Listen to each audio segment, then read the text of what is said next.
Hey guys. Okay, so I didn't get to read you yesterday, so I turned everybody off so that I could take the last few minutes of the day to read you guys chapter 4 of Took Everlasting. I got my scary background up today.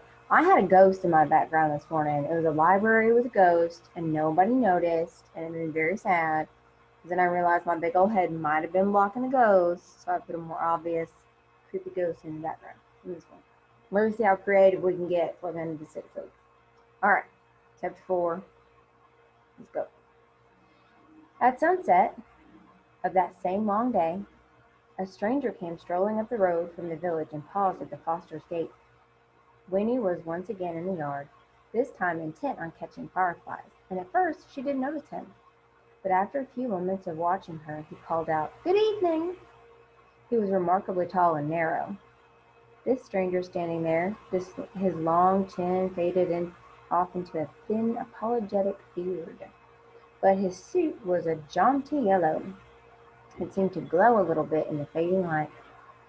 A black hat dangled from one hand, and as Winnie came towards him, he passed the other through his dark gray hair, settling it smoothly. "Well now," he said in a light voice, "out for fireflies, are you?" "Yes," said Winnie. "A lovely thing to do on a summer evening," said the man richly. "A lovely entertainment. I used to do it myself when I was your age. But of course that was a long, long time ago." He laughed, gesturing in self-deprecation with his long, thin fingers. His tall body moved continuously. A foot tapped, a shoulder twitched, and it moved in angles, rather jerkily.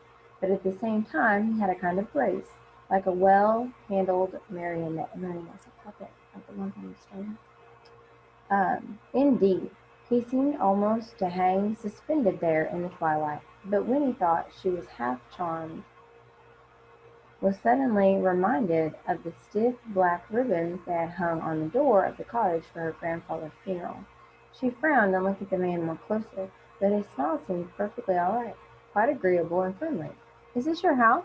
asked the man, folding his arms now and leaning against the gate. "Yes," said Winnie.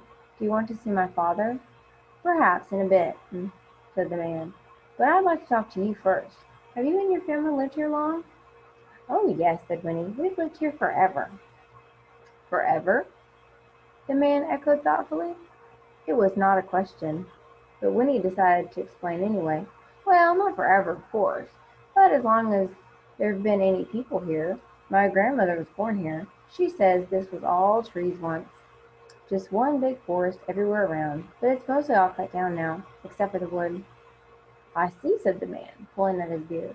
"So of course you know everyone and everything that goes on." "Well, not especially," said Winnie. "At least I don't." "Why?"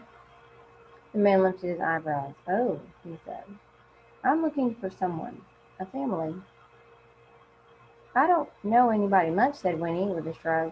"Well, my father might. You could ask him." "I believe I shall," said the man. "I do believe I shall." At this moment the cottage door opened, and in the lamp glow that spilled across the grass, Winnie's grandmother reappeared. "Winifred, who are you talking to out there?" "It's a man, Granny," she called back. "He says he's looking for someone." "What's that?" said the old woman. She picked up her skirts and came down the path to the gate. "What did you say he wants?" The man on the other side of the fence bowed slightly. "Good evening, madam," he said. "How delightful to see you looking so fit." "And why shouldn't I be fit?" she retorted, peering at him through the fading light. His yellow suit seemed to surprise her, and she squinted suspiciously. "We haven't met, that I can recall. Who are you? Who are you looking for?" The man answered neither of these questions. Instead, he said, "This young lady tells me you've lived here for a long time, so I thought you would probably know everyone who comes and goes." The old woman shook her head. "I don't know everyone," she said, "nor do I want to. And I don't stand outside in the dark discussing such a thing with strangers. Neither does Winifred. So—" And then she paused, for through the twilight sounds of crickets and singing trees, a faint, surprising wisp of music came floating to them, and all three turned toward the wood. It was a tinkling little melody, and in a few moments it stopped. "My stars!" said Winnie's grandmother, her eyes round. "I do believe it's come again, after all these years." She pressed her wrinkled hands together, forgetting the man in the yellow suit. Did you hear that, Winifred? That's it. That's the elf music I told you about. Why, it's been ages since I've heard it last, and this is the first time you've ever heard it, isn't it? Wait till we tell your father. And she seized Winifred's hand and turned to go back into the cottage. Wait, said the man at the gate. He had stiffened and his voice was eager. You've heard that music before, you say? But before he could get an answer, it began again, and they all stopped to listen. This time it tinkled its way faintly above the little melody 3 times before it faded. It sounds like a music box. Ooh, it's Miss Chuck's music box, said Winnie when it was over. Nonsense, it's elves, crowed her grandmother excitedly. And then she said to the man at the gate, You'll have to excuse us now. She shook the gate latch under his nose to make sure it locked, and then, taking Winnie by the hand once more, she marched up the path to the cottage, shutting the door firmly behind her. But the man in the yellow suit stood tapping his foot in the road for a long time, all alone, looking at the wood. The last stains of sunset had melted away, and the twilight died too, as he stood there, though its remnants clung reluctantly to everything that was pale in color, pebbles, the dusty road, the figure of the man himself, turning them blue and blurry. Then the moon rose. The man came to himself and sighed. His expression was one of intense satisfaction. He put on his hat, and in the moonlight his long fingers were graceful and very white. Then he turned and disappeared down the shadowy road. And as he went, he whistled very softly the tinkling little melody from the wood. Ooh, he took a thought.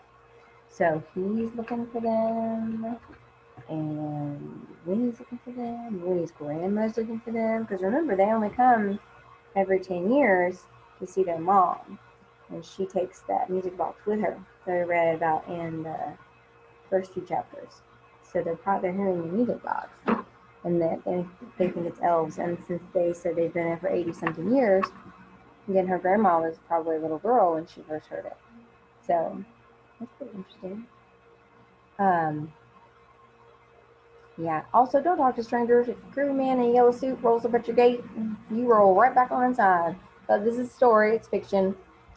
I just thought I'd throw that in there. Strangers bad. Chuck Everlasting good. Okay. I'm gonna let you guys go, and I will see you tomorrow.